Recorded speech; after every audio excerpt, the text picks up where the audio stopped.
So thank you everybody for being here. You are, of course, in the brand new NAWBO Wellness series. Today we kick off a brand new series that is centered on wellness and on leadership and on the human side of leadership as a business owner. And Nicole Chamblin is here with us. You've got a great hour ahead of you, and I'm not going to waste any more time. I'm going to turn it right over to Nicole. Nicole, thank you for being here with us. Thank you, Linda. Thank you so much for having me. I'm really excited about this session. And I hope that you all are going to walk away with at least that one thing that helps you on your own journey. So, this is meant to be a conversation. Please use the chat. I want to hear from you. So, I'm going to ask you, because I believe in networking a little bit, introduce yourself in the chat. And as you introduce yourself in the chat, I want you to share out one thing that you will know what thriving for you looks like a year from now. When you think ahead and you see yourself thriving, what does that look like for you? So take a second as you're doing that and drop that in the chat. Let us know also where you're hailing from, because we like to get to know each other a little bit better. While we do that, I'll bore you with a couple of details about me. I'm out of the DC chapter in the DMV, so super excited to be here. Thriving Through Tough Times is a session that is built out of my journey. I'm a leadership and team and resilience coach. And what I love doing is helping high achieving women leaders learn how to find their voice if they have lost that, bounce back from setbacks, and show up in their full executive presence. And so we're going to talk a little bit about that today.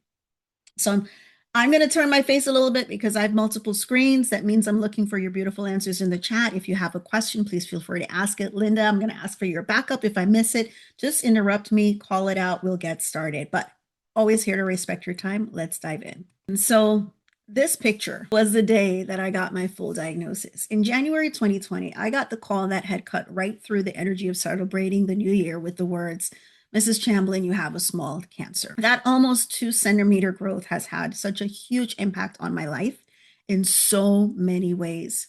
I don't usually take pictures of myself in random moments, and I had my husband take this picture. It was right after my breast surgeon had given me my treatment plan, and it was nothing like what we had expected it to be.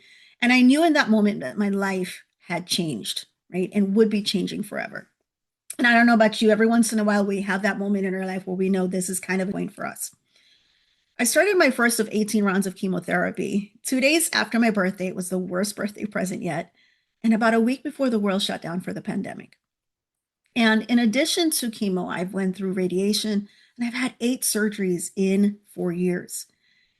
All of that has taught me a thing or two about what it means to recover and bounce back.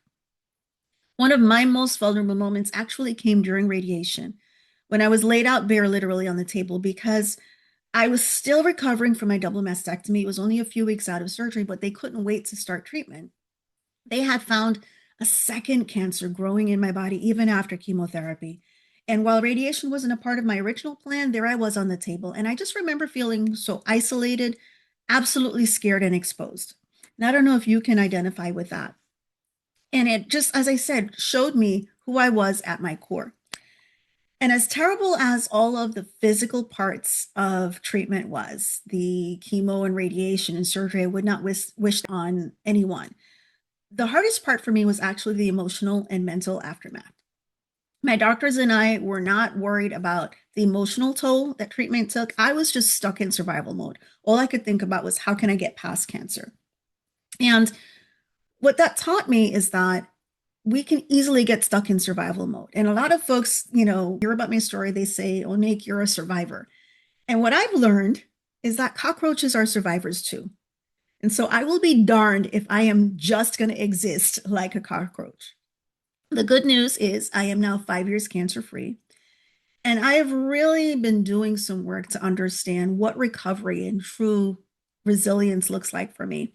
And I'm at a space now where I can share some of that with you. So today, I'm not necessarily going to talk about it. When we hear thriving through tough times, we're all going through tough times right now. But as I look back over my life and my career, I realize that there have been so many other things that have been tough times for me, right? In elementary school, I went to 6 different elementary schools across 2 countries. Do not recommend. Professionally, I've been laid off twice. I had horrible meetings and clients where I bombed presentations and other things that I considered professional embarrassments. And through it all, I was able to bounce back and survive, but I was kind of stuck in survival mode. And it was really important for me to figure out, what does healing look like? What does recovery look like? And I'm just curious how many of you can identify with having so many setbacks personally or professionally. Just drop a one in the chat if you can think of at least one time. Oh, I see that. Thank you. We're really connect and get to know each other here today in that. Here's what we want to talk about today. I want to share with you some of my lessons learned of how you can come back with that visionary mindset no matter what has happened your way, because we're all going to experience setbacks, whether it's physically in terms of our health, like I recently had, or professionally, like so many of us are dealing with right now. We want to know how to be able to overcome that and come back with confidence and look at it as a lesson learned. So I want to share with you some of the insights and tips that I've learned over that time. I want this to be a conversation, so please ask questions. I can't, in that moment, we're going to, on mic, say, hey, Nicole, got a question. Ask me in that moment, because I want us to be able to have that dialogue. And we will have Q&A at the end, and you'll have another opportunity. If something afterwards and you want to catch me, you'll be able to do so, especially if you're catching this on the record. Let's jump in, shall we? So I'm curious, what's your response when you hit a wall, when you have something? Are you a fighter, or do you tend to freeze or flee? So drop in the chat. Which one are you? You fight, you try to avoid it, do you run? What's your response when you've got something in your way? All right, I see some fighters happening. Here you go, Leslie. So y'all will notice, by the way, you're going to see a lot of pictures of me with different hair. It's because I'm a hairdresser's daughter. I was just talking to Linda. It's an accessory, right? Yes. Okay. So we need to fight. I see a lot of fighters in the chat. I love that. Yeah. Right. Response to fight, to push back. Otherwise, we freeze. And it really is going to be key for you when you hit a wall, when you hit that setback, when that thing happens. I want you to think about, as we go through the rest of the time today, maybe a time when recently that you've had a challenge, a setback, something that rocked your confidence. And let's think about how we can process it as we go through this. So I'm going to stop the share for a little bit. If we were in session, you should be able to just now see me. If we were in session, you guys would have your own little kit. Those of you who've been there with me, I love to bring toys and games in my sessions, right? But these are just regular little hair ties. And I'm going to ask you guys to play along. I'm going to pull this apart, and I want you to drop in the chat, stop, when you think it's at its breaking point. All right. So your instructions are, as I pull this apart, just drop, stop when you think it is about to break. And I'll try not to take my eye out. Okay.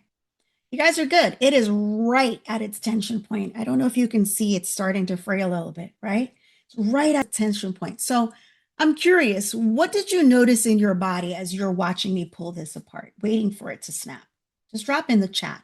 What did you feel in your body? Tense, anticipation, right? Where did you feel it? Can you call out the specific part of your body where you felt that? You got a competitive spirit? So Caitlin, in the shoulders, yeah, right? Isn't that where we hold our tension? Where we feel that stress? And so we want to have that awareness. Let me share the screen out again. We want to have that awareness when we have that stress and that tension building in our body. That's our signal that something's happening, that something's testing our resilience. And we want to think about, do we want to stretch almost to our breaking point or even snap, or do we want to bounce back? So if we were in session, I would have given you this little ball. It's one of those rubber balls. And I would ask you, and so even if without it, I want you to just draw a little smiley face on a Post-it note and keep it at your desk. And I want you to remember one thing.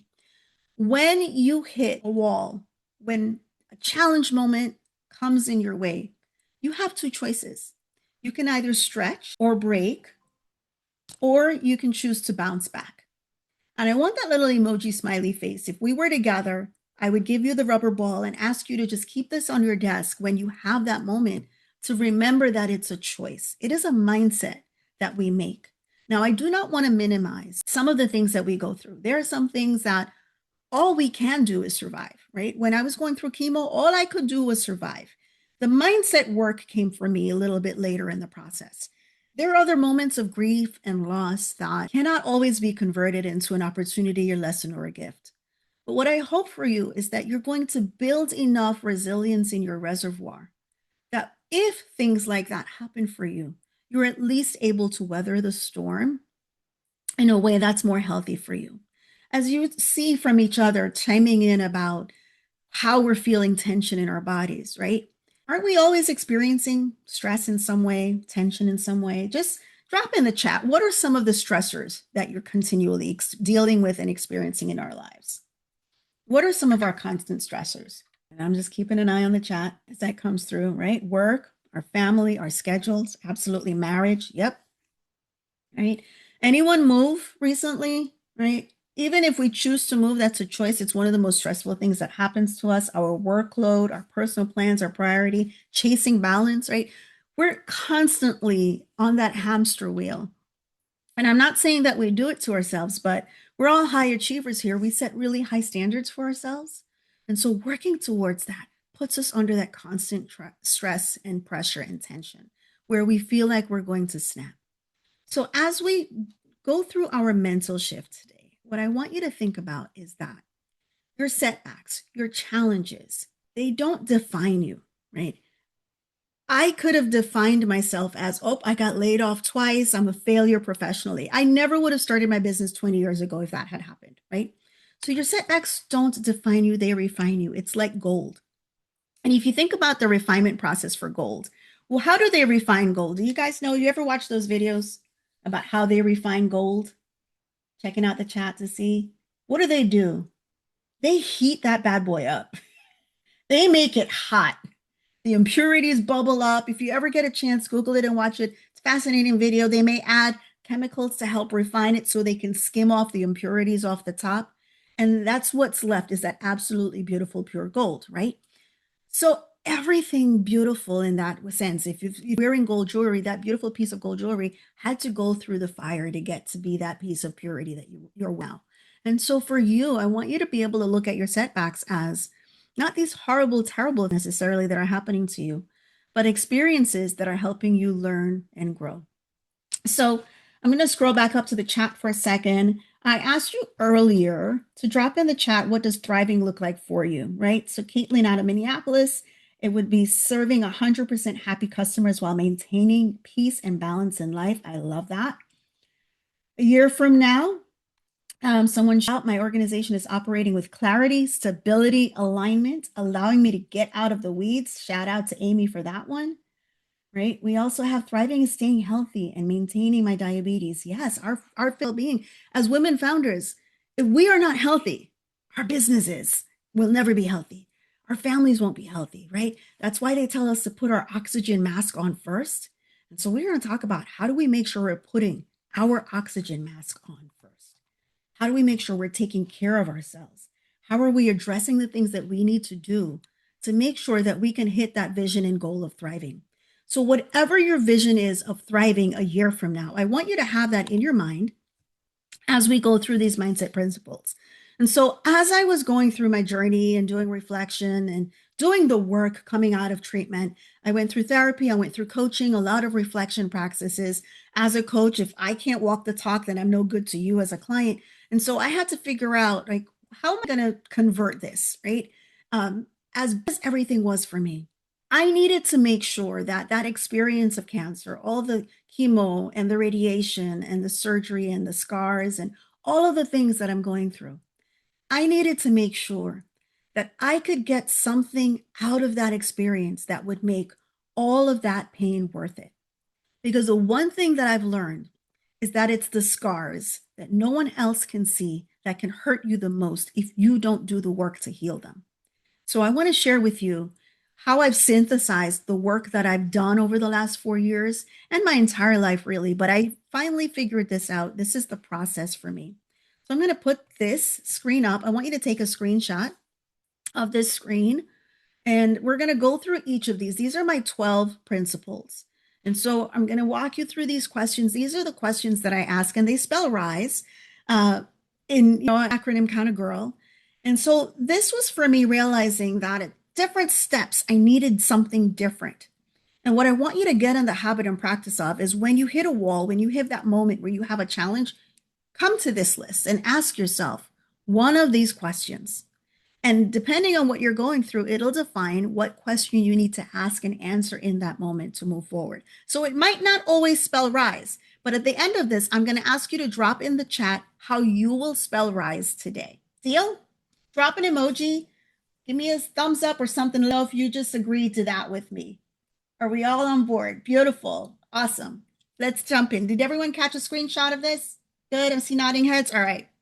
So the first one that we're going to go through is the recharge, right? Our very physical well-beings. How do we make sure we're taking care of our bodies? The recharge is important.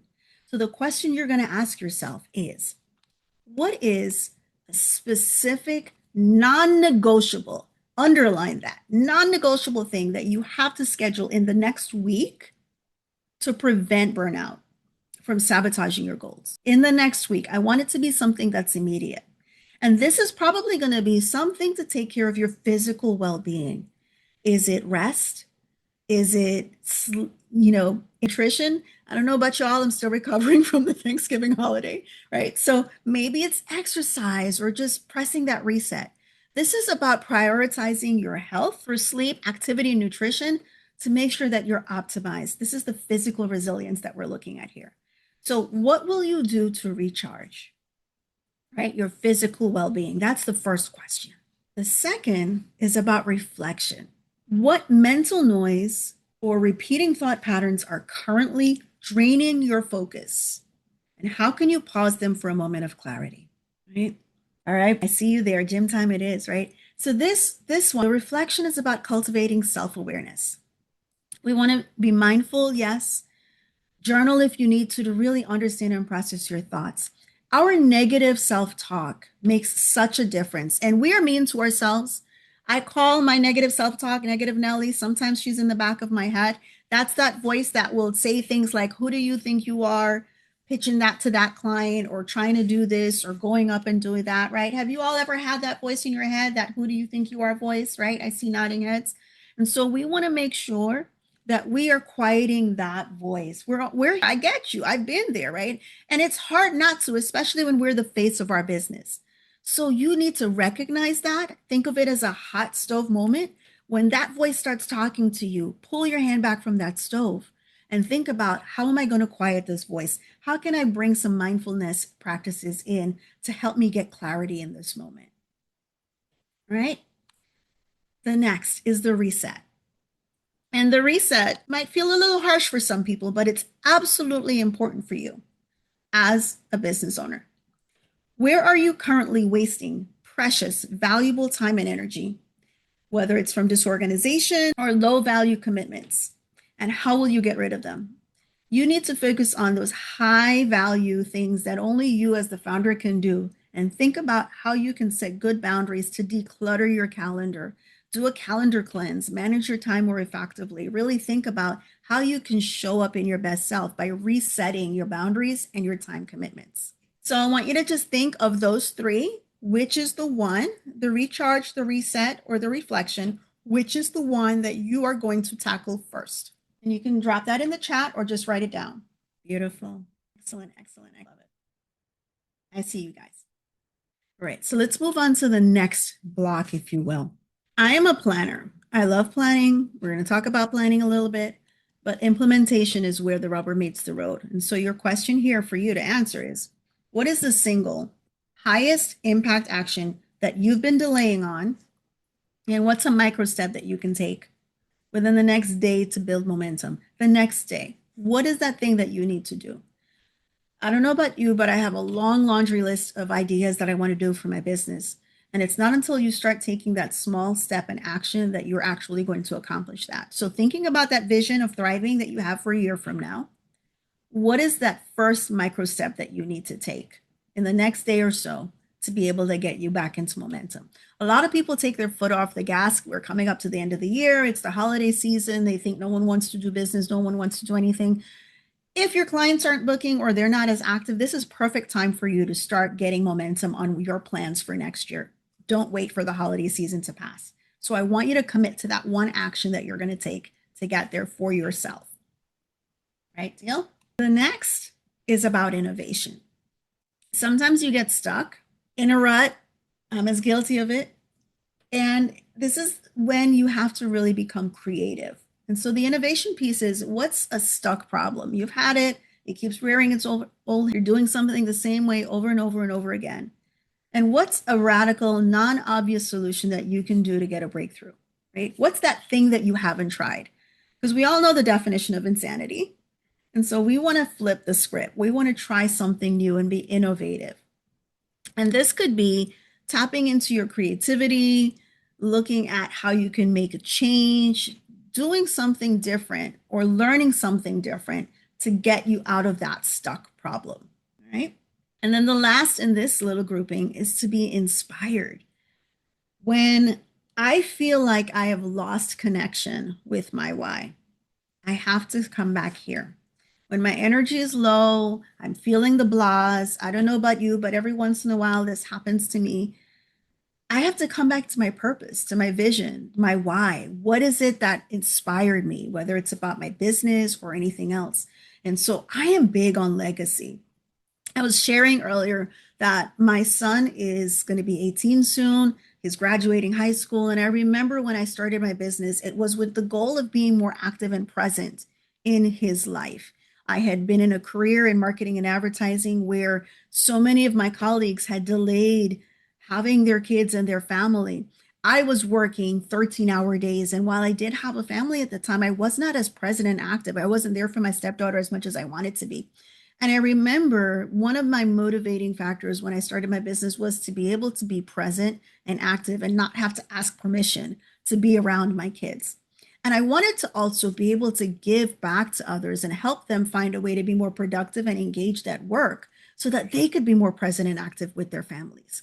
So when I start losing that energy, that momentum, that excitement about work and business, right? And it all happens. Right? Sometimes there are parts of our business we don't like, and that starts to weigh us down.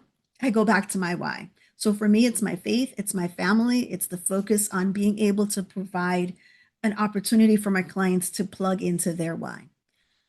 If you haven't gone through a values exercise in a while, if you haven't revisited your vision, or you don't have a vision statement, or you've never done a vision board, this is the perfect place to start, right? As we're getting ready to switch into a new cycle, create that vision. Make sure it's super clear that you know you're working towards.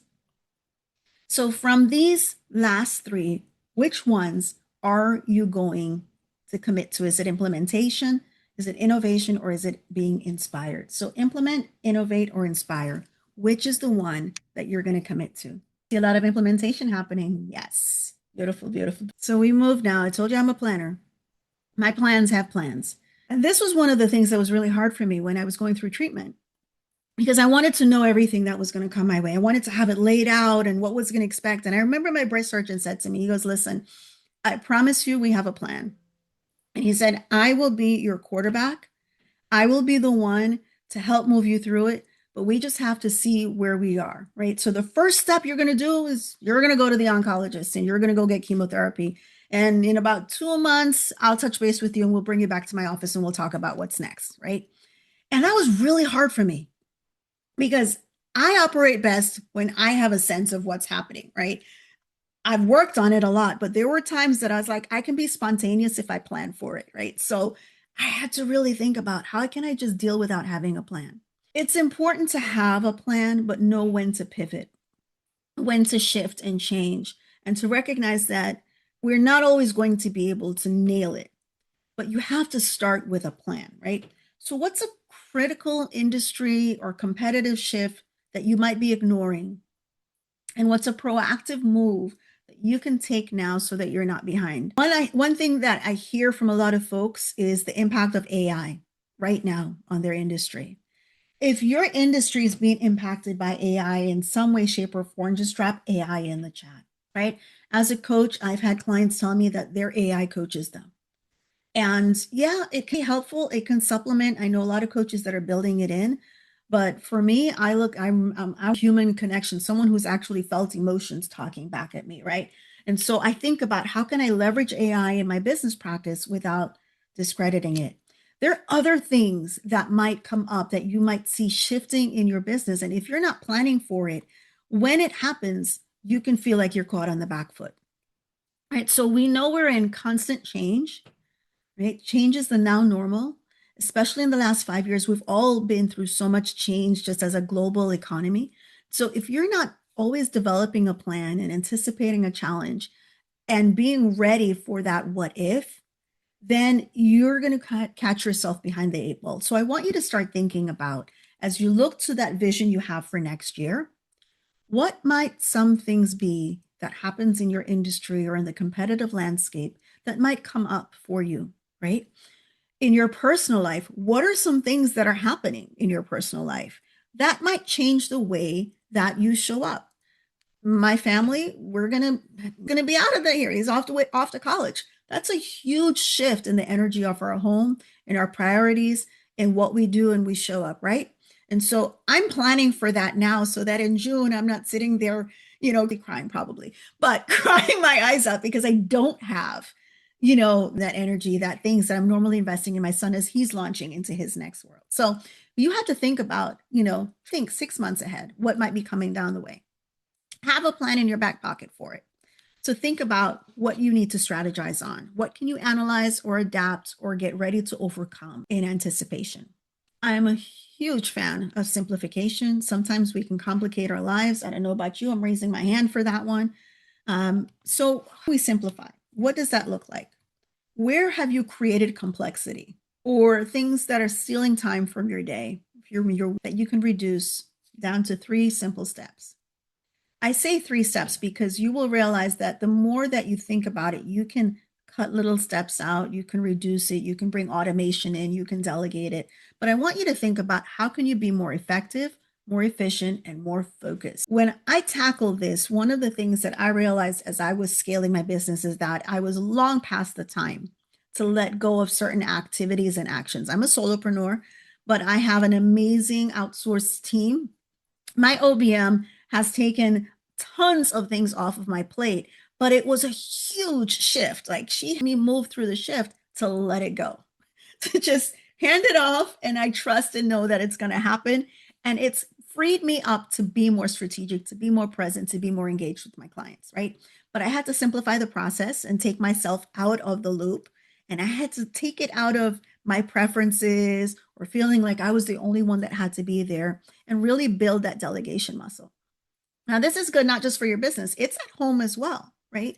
As Don and his friends hang out more, they have conversations, I listen to them. And he was chuckling at a friend and he said, "You don't do your own laundry?" He's like, "I've been doing my laundry since I was 10. And that's been part of the course in our house. Like you hit that 10-year-old mark, his sister was the same way. All right, come time for you to learn how to do your own laundry. You're 13, that's the magic number in my family. You're going to learn how to cook, right? You're going to figure that out. And so, how can you simplify? How can you delegate? How can you share the load? We take so much on our shoulders, right? Just remember that feeling of tension that you had right before I broke this little thing, right? We carry so much on our shoulders that we need to sometimes remove ourselves from that process. So I want to encourage you to think about something you can simplify. Removing yourself from being in the mix, stop being that bottleneck and let it go. All right. And the last one, synchronicity. How do we synchronize everything? When we think about balance, the struggle with chasing balance is that it's not something we can ever really achieve. Years ago, I had the incredible opportunity to see someone, Dan Thurman, who's a gentleman presenting at a conference, and he taught us this concept of off balance on purpose. And it made a profound difference for me. And he has a book by that name, Off Balance on Purpose. And he was juggling a bunch of different things. And he talked about at any given time, we can only have our hands on 2 things. And he said a good juggler knows how high to throw something or how low to catch it and what you need to keep line of sight. And as long as we accept that we're always going to be off balance, nothing's going to get equal attention, then we can focus on being on purpose, being deliberate about what we throw up high, what we catch low, and what we keep line of sight. And so synchronizing is about looking at where we're off balance, but off purpose, right? So are there professional demands that are creating unhealthy conflicts for you that are impacting your personal life? Are there boundaries that you need to put in place to be more in alignment? So I don't teach balance to my clients, I teach alignment. At different points in your life, you're going to have to give something more weight and energy and be okay with that, right? So, as you know, in case my child was growing up when he was younger, I was more present, I was more active, I didn't work as many hours. Now, as he's getting older, I can put more time in hours. He's driving off to school on his own, and I'm, morning started earlier than I was before. So I've created alignment as different things shift and change, both in your personal and professional life. Make sure that you're connecting them again, creating that alignment. And I want to encourage you, as Dan had encouraged us, to ditch this idea of balance, right? Thinking that we're going to have balance, it creates this tension, like that tension in our shoulders, and this moment of guilt that we can't figure it out. And the reality is, we all get 86,400 seconds a day. Hopefully, you're sleeping about 7 to 8 hours out of that. You have so much time for work. I see folks laughing. I guess we're not sleeping 7 to 8 hours. It's a goal. We all need goals, right? But we only have so much time for work and family and our health and recreation and all the things that we want to do. That if we put this idea of balance in our head, now we're automatically feeling guilt and stressed because we can never give it equal attention. So skip balance, focus on alignment, and be purposeful about what you give your energy to. So if you're in a busy season at work, well, hey, dive into that. Take advantage of that. I don't know about you. My work has seasonality. There are times where I'm really busy. I'm on the go. I'm on client site nonstop all week. Guess what? Meal prep and make sure there's food in the kitchen for everyone. Or I do really good shopping and hey, you guys know how to cook. Prep your meals. You've got this. Or there's an amazing lady across the street that caters and cooks, and I'm bringing her in, and there's food for everyone. But I don't have to be the one that's preparing it as much as I love to cook, because when I get home from my client, I just want to sit down. I'm tired. I don't want to have the energy to stress myself out trying to do all things and be all things to everyone. And when things are quieter in my business, that's great. I'm going to go and make all these wonderful dishes.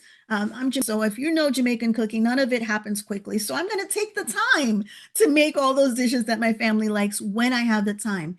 But I'm not stressing myself out trying to do it all in that moment. And that's what I want to encourage you to do. Stop thinking that you have to do it all. Stop chasing that balance and think about, what are some healthy boundaries you need to set in place for yourself and for other people. No is a complete sentence. And I'm going to encourage you to say that word right now. No. Just say it deeply from your belly. I mean it. Don't say no. I want to see that no coming out of your mouths. There you go. It's a no, right? I had a wonderful friend years ago wrote an article, and she said, I'm going to learn to say no like a man. I'm not man bashing. But what she said was so interesting for me. She said, you know what? Guys say no to things and it's done, and they keep it pushing. We say no and then excuse ourselves back into the thing we're trying to get out of. Oh, I can't do it on Wednesdays because Wednesday's not a good night for me. Oh, great. Can you do it Thursday? And they sign you right up, right? So just practicing that no as a complete sentence is a healthy boundary for you. And if you feel that stress and tension, then at least work on not right now. Make that commitment, because when you say yes to someone else, you're actually saying no to yourself. And you're just creating that environment for further stress. And we want to move away from that, right? Deal?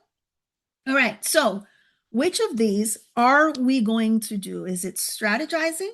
Is it simplifying? Or is it synchronizing? Which of these? And I love that yes in the chat. Which are we going to do? I want you to make that commitment before we move forward. All right. I see some strategies happening. Beautiful. Have those plans in your back pocket when things shift and change. Beautiful, synchronizing and strategizing. You guys are awesome. This is so much fun. And for those who are watching this on the replay, feel free, if you want to hit me up, email me and let me know how you're going to spell arise, because I always love to hear from people after the fact. All right. The last batch, right? The E. This was probably one of the areas where I struggled at first, and this was kind of a difference for me. So Elevate is about upskilling for me. Now, I'm a lifelong learner. I love learning. You'll see my library behind me. I always have books and things that I'm looking at. and learning. And I had to learn the difference between learning for the sake of learning and because I enjoy it versus convincing myself I needed another certification or credential to prove to someone else that I was worth the investment.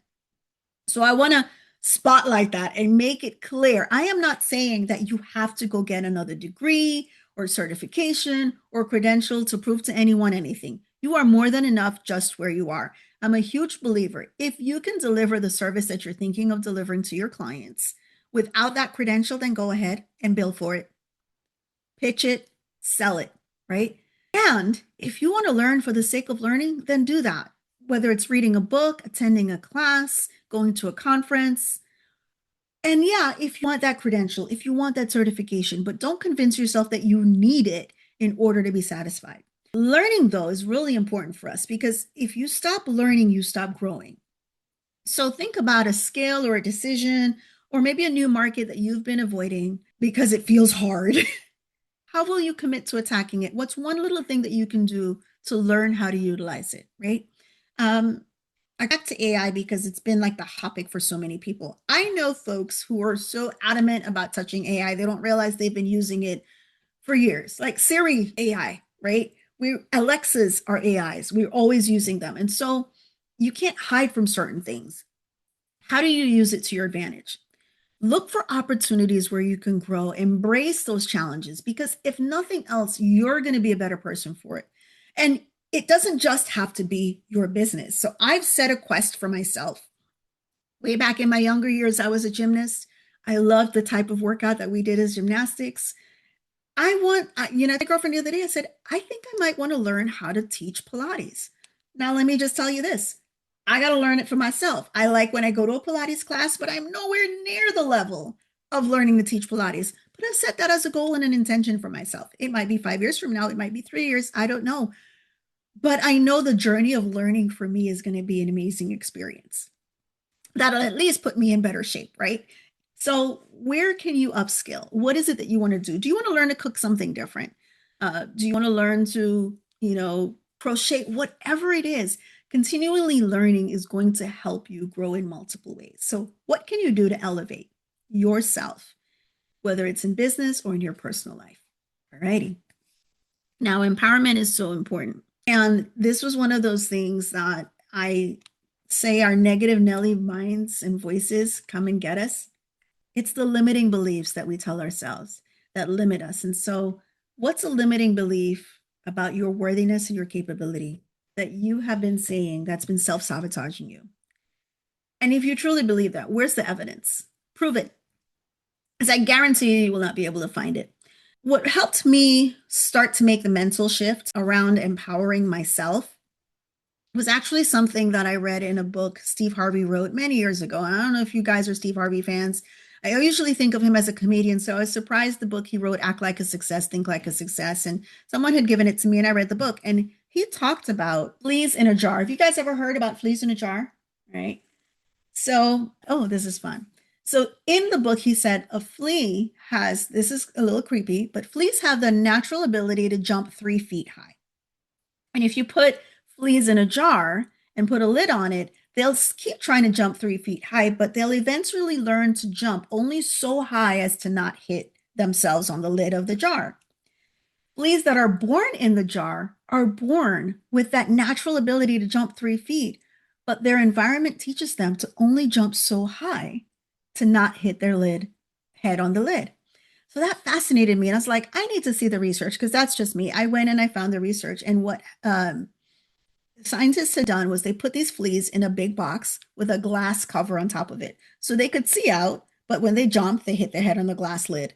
Then they removed the glass lid. And what they realized was that those fleas never jumped out of the box. They had limiting beliefs about their abilities, even though they were fully capable of jumping out of that box and escaping. They stayed in that box. And so for us, our limiting beliefs are robbing our self-confidence. And I want to encourage you to practice compassion for yourself. Before you uplift someone else, I want you to think about yourself. Yes, Alana, right? It's my thinking when I heard that story. It was just like, holy cow, I'm putting a lid. I have a glass jar on my head. What can I do next? And so when we think about empowering ourselves, look at those spaces where you've told yourselves you can't, or you don't, or I'm not good at this, or I'm not worthy, or I'm not good enough, or who do I think I am, and remove that lid. Just try it. You'd be so surprised. And the very last one is one that's absolutely key and vital. How do we energize ourselves? It's by meaningful celebration and reward, right? Too often we're good at building in rewards for everyone else, but not for ourselves. And this for me was about gratitude for my accomplishments and celebration of my accomplishments. In order to sustain my energy and my drive and recognize everything that I have done. So we're coming up on the end of the year. What will you do to celebrate everything that you've accomplished thus far this year? Let me give you a hint. We've had a challenging year, to say the least, as women business owners, right? As business owners in general, we know the economy is going through its things, but the economy is always going through its thing. So I always love to say, if you're still in business, right? We survived the pandemic. We're still in business. We survived economic shifts. We're still in business, and we're thriving, and we're earning, and we're growing, and we still have a client book. Celebrate that in a meaningful way. Cheer yourself on. Engage in activities that you enjoy. Don't wait for another day to celebrate that. One of the things I love to do, I start my day with gratitude. What are 2 or 3 things that I'm grateful for? Even on the worst day, my 8-year-old son, when he was 8, he looked at me, he said, Mommy, even the darkest day has light. And I was like, all right, God put this boy here to teach me some things. And I have to think about it, right? When I was going through treatment, some of the worst days in chemotherapy, I was able to get up and look and say, okay, I had energy to get up. My family's here with me, even though it was through the pandemic. My husband was home with me while I was in treatment. I still had the ability to get chemotherapy because my oncologist had a standalone facility. I knew people who had to stop because they were in hospitals and couldn't go to hospitals.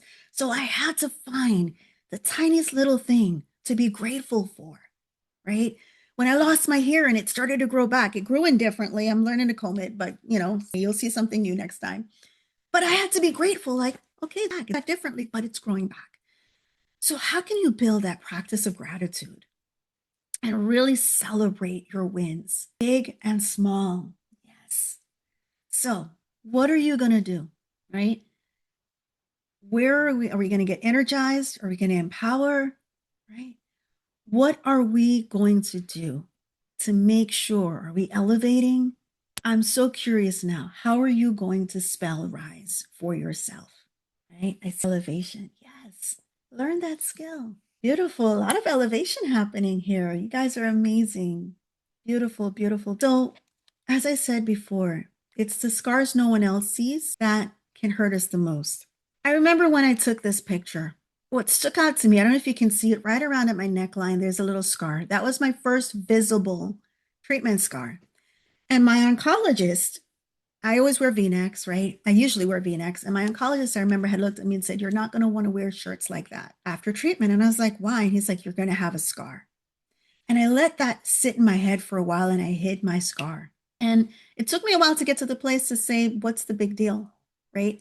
I have a scar on my eyebrow that I got from my brother when I was 6 years old. I can't hide that.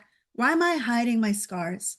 Why am I ashamed of my scars? They're proof, they're testimony of what I have been through and what I have not only survived, but how I have thrived despite them.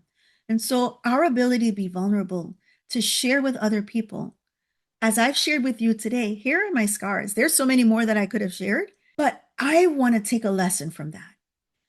My approach is to think about how can I take a lesson, an opportunity, or a gift from this experience.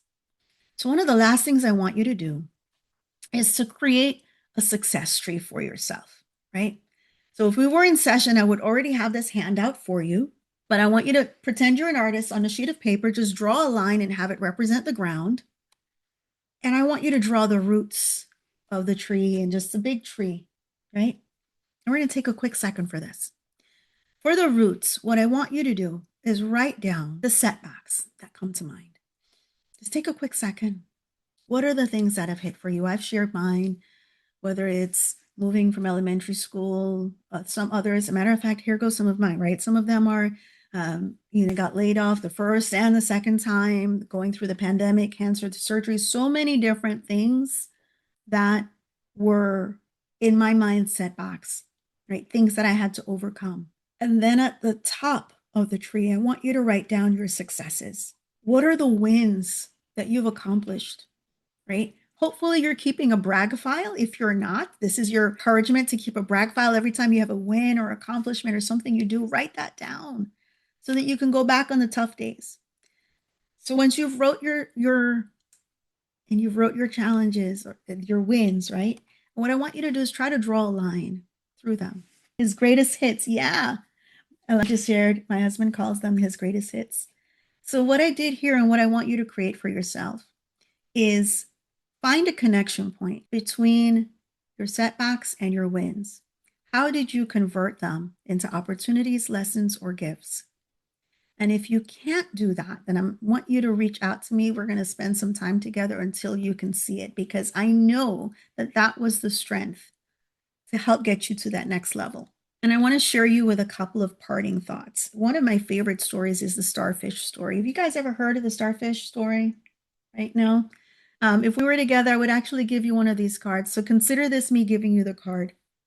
And so this is a story about a man who was walking on the beach and he saw a young man running, picking something up and throwing it back into the surf. And so as he got closer and closer, what he saw this young man doing was picking up starfish that had washed up on the beach and throwing them back into the surf. And he was like, "What are you trying to do?" And he's like, "Well, if I don't throw it back, it's going to die." And the old man told him, "You can't save them all." And as he picked up that one starfish and he threw it back into the surf, he said, "I know I can't, but I made a difference for this one." You are a difference maker. Right. As women founders, we are difference makers. And I want to shout out, I'm actually going to share this out.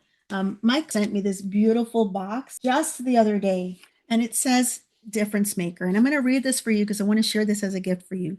A difference maker is a person who has a significant impact on the outcome of a situation or the lives of others. Someone who brings about positive change or influences a situation in a meaningful and noticeable way. A difference maker is not defined by a title or position, but by the actions and ability to create a positive impact. Never underestimate the difference you made and the lives you touched. Your wins are not just yours, they are supporting and allowing you to continue to make a difference. And if you are struggling to see how your setbacks and challenges have brought you thus far to make a difference, and you're struggling to make a pivot, then I want you to please reach out and connect with me. So here is a gift that I have for you. I'd love to hear from you about today, and I'm going to stay on a little bit how you're going to spell rise, but I'm going to encourage you to grab your phone, especially if you are watching this. Grab your phone, scan the QR code. It's going to take you to a place where you can give me some feedback, let me know how I did, but also you're going to get a bonus focus sheet that's going to have all of the 12 principles there in a fillable PDF so that you can go back to them time and time again, because at different points in your life, you're going to need to spell rise a different way. And I want you to have this as a resource as you need to. And if you feel that you would love a little bit of support as you're navigating this, as you're trying to figure out how to convert those setbacks and challenges, feel absolutely free to reach out to me. You can find me on LinkedIn, Nicole Chamblin. There's a link in the bonus sheet that you can utilize to do that as well. Let's talk. You see me at conference, you see me at the Days Leadership Academy or at Advocacy Days, please come let me know what your thoughts are about this. And I just want to encourage you to remember that you are a difference maker, and go forward and make a difference for other difference makers. And so may you always rise and thrive. And I just wish you cheers to your success. And I thank you all for having me here today. Does anyone want to share out? I'm going to just, I'll put us back up again as we finish talking. Anyone want to share out an aha, a win, how you're going to spell rise? What's an action that you're going to take coming out of today? That's important for me. What's your next action out of today? Well, thank you so much for this because I think I needed this push. My next action, I have a workbook that I wrote and a workshop that I wrote, but I haven't recorded it because I do not like the sound of my voice or seeing myself on camera. So I have been delaying that, and so my next action will be to just push through and get it done. So Do it. I'm right there with you. I'm laughing because I don't like my voice on audio either, but I had to get past that. And one of my tricks with Zoom, you can hide self view if you don't like to look at yourself on Zoom. You can hide self view and just okay. present. Like, so you click the little three dots up top and you'll see where it says hide self view. So you don't have to stare at your face if it makes you nervous. But you're beautiful. So there's no reason for you not to. Well, thank you. I appreciate that from you and Brittany. Thank you, because and every time I hear my voice, I'm just like, oh my Oh goodness. my And God. people always say it's so calming. And I'm like, okay. Yes, it is. I could listen to it to sleep to get my 7, 8 hours. It's very, Oh, very, you have really good spacing when you speak. You have a really good tempo when you speak. Perfect for a workbook. Yes, thank because you. Thank you. you Yes.